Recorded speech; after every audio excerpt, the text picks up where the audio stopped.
आपण काय सांगणार? आपण मतदान केलेलं आहे, काय भावना आहे? मी स्वतः मतदान केलेलं आहे आणि वसई विरार नालासोपारा मतदारांना मी नम्र विनंती करतो की जो आपला अधिकार आहे मतदानाचा तो अधिकार मोठ्या प्रमाणात बजावा, मोठ्या प्रमाणात मतदान करावे। आणि सकाळपासून जर आपण बघाल तर लोकांमध्ये प्रचंड उत्स्फूर्त प्रतिसाद असं मतदानाला आहे। जवळ 100-150 लोकांच्या रांगा, मतदारांच्या रांगा मतदान केंद्राबाहेर आहेत। लोकांमध्ये प्रचंड उत्साह आहे।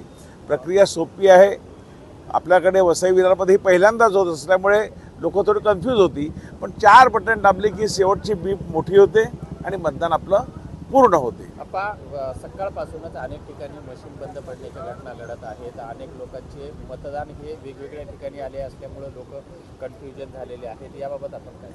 थोडी गडबड आहे मतदार याद्यामध्ये। थोडं मी आता सेंट मेरीमध्ये येतो की त्यात थोडं लोकांना पुढची मतं कुठे आहेत ही त्यांना पूर्ण माहिती नाही आहे। कारण श्रीप्रसादली केंद्र म्हणजे ज्या वॉर्ड नंबर 11 मधली केंद्र 2 दिवसापूर्वी बदलली, त्यामुळे तिथे थोड्या प्रमाणात गोंधळ आहे।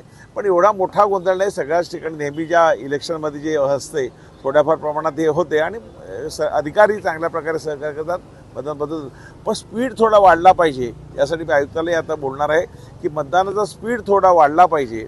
यासाठी आपण जे काय करता येईल, काय रांग जी मोठी लागते लोक थोडी कंटाळतात, पण व्यवस्था चांगली आहे। पूर्व पट्टीमध्ये अनेक ठिकाणी 1-1 तास मशीन बंद पडल्या होत्या, तर ते जे बंद पडलेल्या मशीनचा जो वेळ आहे हे काय मागून घेणार? तो आम्ही मागून घेणार। लोकांना मतदानाचा हक्क बजावता आला पाहिजे, त्यामुळे निश्चितपणे आम्ही तो वेळ वाढवून घेणार। एकाच घरातील जे मतदार आहेत त्यांचे वेगवेगळ्या प्रभागामध्ये आलेले आहेत, यासाठी काय वेगळी व्यवस्था करण्यात येईल? हे नालासोपारा आणि वसई विरारमध्ये काही नवीन नाही आहे। एकाच घराची मतं काही पूर्वेला येतात, काही पश्चिमेला येतात, अन्य केंद्रावर येतात, पण लोक मतदान करतात। आपण बघितलं असेल, लोकसभा असेल, विधानसभा असेल, मोठ्या प्रमाणात लोक मतदानाचा हक्क बजावतात। काय आवाहन कराल मतदारांना? मी मतदारांना एवढीच विनंती करेन की आपण मोठ्या प्रमाणात मतदान करा। जो आपल्याला हक्क दिला, मतदानाचा अधिकार दिलेला आहे, त्याचा वापर आपण केलाच पाहिजे, अशी मी लोकांना विनंती करेन।